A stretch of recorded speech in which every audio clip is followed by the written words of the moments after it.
نا تجربے کار قیادت کامیابی کو تباہی میں ڈال سکتی ہے۔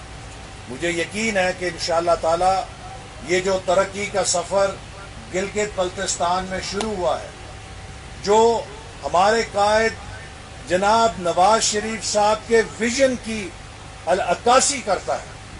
آپ کو پتہ ہے کہ ہمارے قائد گلگت بلتستان کے چپے چپے سے کتنی محبت کرتے ہیں، اور یہی وجہ ہے کہ انہوں نے مجھے وزیر منصوبہ بندی کے طور پہ ہدایت کی تھی کہ گلگت بلتستان کے ترقی کا جو بھی منصوبہ ہے، آپ کو اس کے لیے مجھ سے منظوری لینے کی ضرورت نہیں ہے، آپ آنکھیں بند کر کے اس منصوبے کی منظوری کر سکتے ہیں۔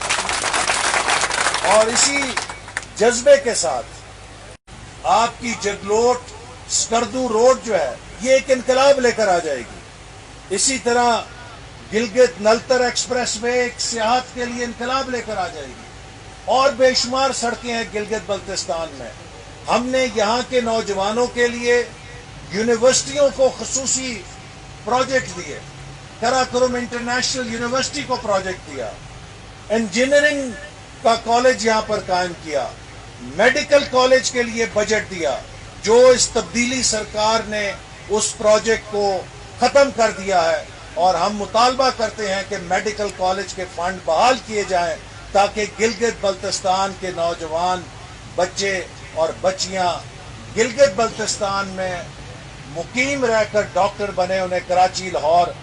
دل کا ہسپتال ہم نے فیڈرل گورنمنٹ کے پیسوں سے منظوری دی، اور یہاں کے غریب لوگوں کے لیے پہلا cancer hospital Pakistan atomic energy کے ذریعے قائم کیا، جس کی آج میں نے عمارت دیکھی ہے، وہ مکمل ہو چکی ہے، اور چند مہینوں کے اندر یہ ہسپتال کام شروع کر دے گا، اور یہاں پہ غریبوں کا علاج نہایت کم قیمت کے اوپر یا مفتی تقریباً آپ سمجھ لیں، جو شوکت خانم یا دوسرے ہسپتالوں کا بل بنتا ہے اس کے مقابلے میں یہاں پر مفت علاج ہوگا غریب لوگوں کا، اور جدید ترین مشینری ہے، جو دنیا کی بہترین مشین ہے، وہ یہاں پر لگائی گئی ہے۔ اور میں پاکستان اٹامک انرجی کمیشن کو بھی خراج تحسین پیش کرنا چاہتا ہوں کہ اس ادارے کے ذریعے پورے ملک میں کینسر کے غریب مریضوں کا مفت علاج ہو رہا ہے، سستا علاج ہو رہا ہے، انہیں زندگی مل رہی ہے۔ اللہ تعالیٰ ان کو بھی اس مشن میں کامیاب کرے۔ تو یہ بھی ایک بہت بڑی خدمت ہے اس علاقے کی کہ غریب لوگوں کو یہاں علاج کی سہولت ملے گی۔ اسی طرح یہاں پر جو قراقرم ہائی وے ہے، آپ نے دیکھا کہ حویلیاں سے تھاکوٹ تک بین الاقوامی معیار کی سڑک بن چکی ہے۔ آپ وہاں سے آئیں، لگتا ہے کہ آپ یورپ کے اندر کہیں سفر کر رہے ہیں۔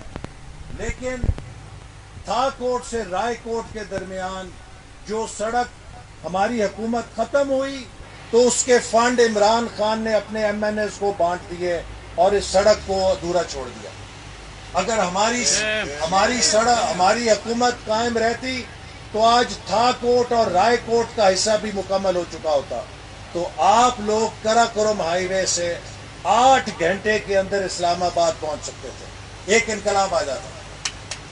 تو یہ وہ قیمت ہے جو پاکستان ادا کر رہا ہے اس تبدیلی سرکار کی، کہ وہ سارے منصوبے جو ہم نے شروع کیے تھے، جہاں پر چھوڑے تھے وہاں پر ہی ختم کر دیے گئے یا روک دیے گئے ہیں۔ 4 آپ کے گلگت بلتستان میں نئے ضلع بنائے گئے تھے، 1.5 سال سے ان ضلعوں کا نوٹیفیکیشن روکا ہوا ہے اس تبدیلی سرکار نے، تاکہ آپ لوگوں کو فائدہ نہ ہو جائے اس کا۔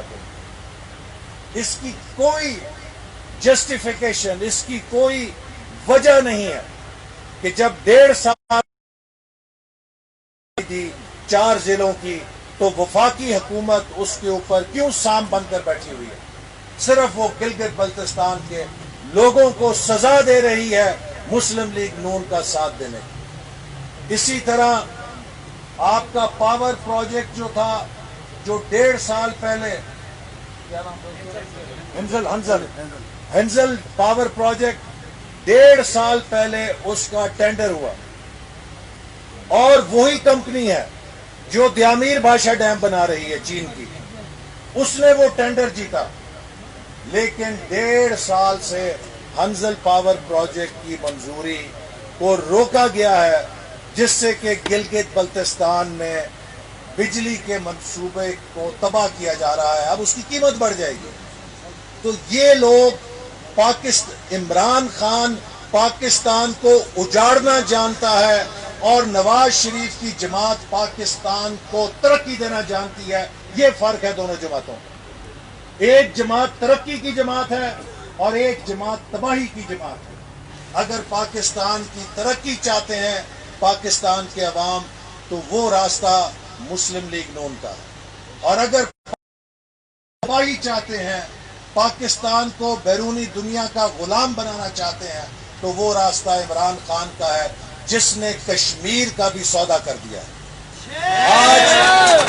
آج کسی کو شبہ نہیں ہونا چاہیے کہ بھارت نے اگر کشمیر پہ قبضہ کیا ہے تو اس کا مجرم عمران احمد نیازی ہے، جس نے امریکہ میں جا کے صدر ٹرمپ کے پاس کشمیر کا سودا کیا، جس کو کہا جی ورلڈ کپ میں جیت کے آیا ہوں، وگرنہ یہ ممکن نہیں تھا۔ اگر ہمارے حکمرانوں نے سودا نہ کیا ہوتا تو بھارت کو 72 سال میں جرت نہیں ہوئی تھی کہ وہ کشمیر کی طرف میلی نگاہ اٹھا کے دیکھے، اور آپ نے دیکھا کہ بھارت نے کشمیر کو بھی کھا لیا، ہڑپ کر لیا اور ڈکار بھی نہیں مارا۔ کیوں؟ ہمارے حکمرانوں نے اس میں سودے بازی کی ہے۔ 1 سال خاموشی اختیار کری رکھی ہے۔ کیا 72 سال ہمیں پڑھایا گیا تھا کہ کشمیر ہماری شہر ہے؟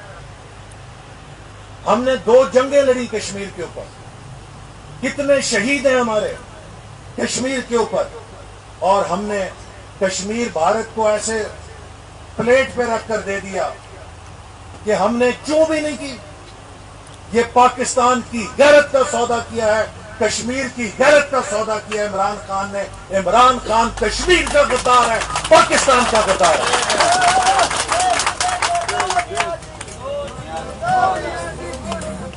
یہ غداری قوم معاف نہیں کرے گی۔ جو کشمیر کے وہ نوجوان جو اپنے سینے کے اوپر پاکستان کا پرچم لپیٹتے ہیں اور بھارت کی فوج کے آگے اپنا سینہ پیش کرتے ہیں کہ اس پرچم کے ساتھ گولی کھانا سینے پہ ہمارے لیے فخر کی بات ہے، میں کیسے اس نوجوان کا ویڈیو بھول جاؤں کہ جس کو بھارتی فوجی آنی مکوں کے ساتھ مار رہے ہیں، اس کو کہتے ہیں کہ بولو پاکستان مرد آباد، اس کے منہ سے خون کا فوارہ نکل رہا ہے، اس کو وہ ایک اور مکہ مارتا ہے اور وہ کہتا ہے پاکستان زندہ باد۔ وہ کشمیر کے نوجوان جو پاکستان کی طرف دیکھتے ہیں، کیا ہم ان کے اس قربانی کو بھول سکتے ہیں؟ کیا ہم کبھی فراموش کر سکتے ہیں ان کے جذبوں کو؟ لیکن یہ ایسے میں کہوں گا کہ بے غیرت حکمران ہم پر مسلط ہو گئے ہیں۔ 1 سال تک یہ سوتے رہے ہیں۔ مودی نے کشمیر کو ہڑپ کر لیا، یہ اسلامی ملکوں کو اکٹھا نہیں کر سکے۔ کبھی پاکستان اتنا کمزور نہیں تھا۔ پاکستان دنیا کی واحد ایٹمی طاقت ہے مسلمان ملکوں کی۔ یہ دنیا کے مسلمان ملکوں کا لیڈر ہے۔ کبھی اتنا کمزور نہیں ہوا تھا کہ پاکستان کے غم میں، پاکستان کے دکھ میں اسلامی دنیا شریک نہ ہو، چونکہ پاکستان ہمیشہ اسلامی دنیا کے غم میں شریک ہوتا تھا۔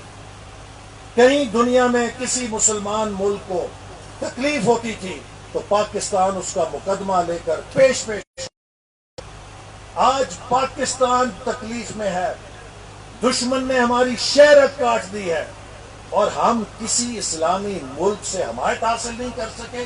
قصور اسلامی دنیا کا نہیں ہے، قصور ہمارے نالائق حکمرانوں کا ہے جن کو سفارتکاری نہیں آتی۔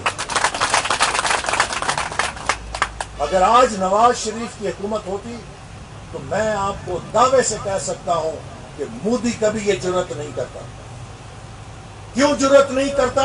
چونکہ اسے پتا تھا کہ مودی کے بزرگ واجپئی نے جب 5 ایٹمی دھماکے کیے تھے اور پھر اس کے وزیروں نے دھمکی دی تھی کہ اب ہم کشمیر اور گلگت بلتستان پہ قبضہ کریں گے، تو وہ پاکستان کا شیر دل لیڈر تھا.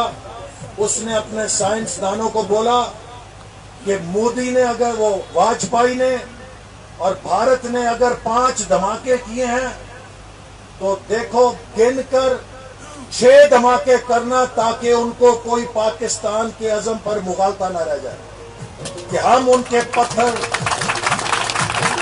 ہم ان کے اینٹ کا جواب پتھر سے دینے کی صلاحیت رکھتے ہیں. تو پاکستان نے جب 6 دھماکے کیے تو وہی بھارت کی قیادت جو ہمیں دھمکی دیتی تھی، بھارت کا وزیر اعظم بس پہ بیٹھ کے لاہور آیا اور اس نے اعلان کیا کہ پاکستان ایک حقیقت ہے اور ہم پاکستان کے ساتھ امن کے ساتھ رہنا چاہتے ہیں. اور اعلان لاہور کے اندر پہلی دفعہ بھارت نے مسئلہ کشمیر کو حل کرنے کا معاہدہ پاکستان کے ساتھ، ورنہ وہ مانتے نہیں تھے کہ یہ کوئی مسئلہ. تو یہ فرق ہوتا ہے قابل قیادت کا، محب وطن قیادت کا، کہ وہ ملک کے مفاد کے لیے کھڑا ہوتی ہے، وہ ملک کے مفاد کی حفاظت کرتی ہے. آج عمران خان نے پاکستان کو مقروض کر دیا ہے، آج پاکستان کو قرضوں کے دلدل میں پھنسا دیا. یہ پی ٹی آئی ہمارے خلاف کہتی تھی او جی قرضے لے لیے، قرضے لے لیے، قرضے لے لیے. میرے بھائیوں، ہم نے جتنے 5 سالوں میں قرضے لیے اس سے 11,000 میگا واٹ بجلی بنائی، 2,000 کلومیٹر موٹر وے بنائی، گوادر کا پورٹ بنایا، سی پیک کے منصوبے کھڑے کیے. پاکستان گلگت بلتستان چپے چپے پر ترقی کے منصوبے کھڑے کیے. عمران نیازی کی حکومت نے 1.25 سالوں میں ہمارے 5 سالوں سے زیادہ قرضہ لے لیا اور پورے ملک میں ایک اینٹ نہیں لگائی گئی. یہ قرضے کون ادا کرے گا؟ جو حکومت یہ قرضے لے رہی ہے، کیوں لے رہی ہے؟ یہ ترقی کے لیے نہیں لے رہی. جو ترقی پہ قرضہ لگتا ہے وہ اس ترقی کے ذریعے جو وسائل پیدا ہوتے ہیں ان سے ادا ہو جاتا ہے. لیکن جب ترقی نہیں ہوتی اور خسارہ ہو جاتا ہے، اس مالیاتی خسارے کو پورا کرنے کے لیے جب آپ قرضہ لیتے ہیں تو اس میں آپ کی نسلیں گروی رکھی جاتی ہیں. عمران احمد خان نیازی نے پاکستان کا مستقبل اور ہماری نسلیں گروی رکھتی ہیں، چونکہ یہ قرضہ کسی ترقی پہ نہیں لگا، یہ قرضہ عمران کی نالائکی کے خساروں کو پورا کرنے پہ لگ رہا. تو آج اس کی حکومت ملک کی سلامتی کے لیے بھی خطرہ بن گئی ہے، کیونکہ جس ملک کی معیشت تباہ ہوتی ہے وہ ملک زندہ نہیں رہ سکتا، وہ غلام ہو جاتا ہے. تو ہم پاکستان میں جد و جہد کر رہے ہیں کہ اس عمران نیازی کے عذاب سے، جیسے کرونا کی وبا جو ہے وہ تباہ کر دیتی ہے، عمران نیازی کی حکومت میں اور کرونا کی بیماری میں کوئی زیادہ فرق نہیں ہے. یہ کرونا جو ہے یہ صحت کی بیماری ہے اور عمران احمد نیازی سیاست کا کرونا ہے. اس کا بھی خاتمہ بڑا ضروری ہے، کیونکہ اگر یہ ملک اس سیاسی کرونا سے پاک نہیں ہوگا تو پاکستان کا مستقبل خطرے میں پڑ جائے گا. تو انشاءاللہ ہم سب جماعتوں کے ساتھ مل کر اس کے لیے جد و جہد کر رہے ہیں. لیکن گلگت بلتستان کو میں یہ کہوں گا، آپ دوستوں کو یہ کہوں گا، اس پیغام کو گلی گلی محلے محلے پہنچائیں کہ ہم نے گلگت بلتستان کا انجام پاکستان کی وفاقی حکومت والا نہیں ہونے دینا. جیسے وہاں پر ان نالائکوں نے ایک ہستا بستا چمن باغیچہ اجاڑ دیا ہے، ہم نے گلگت بلتستان کی اس خوبصورت ترقی کے باغیچے کو اجڑنے نہیں دینا.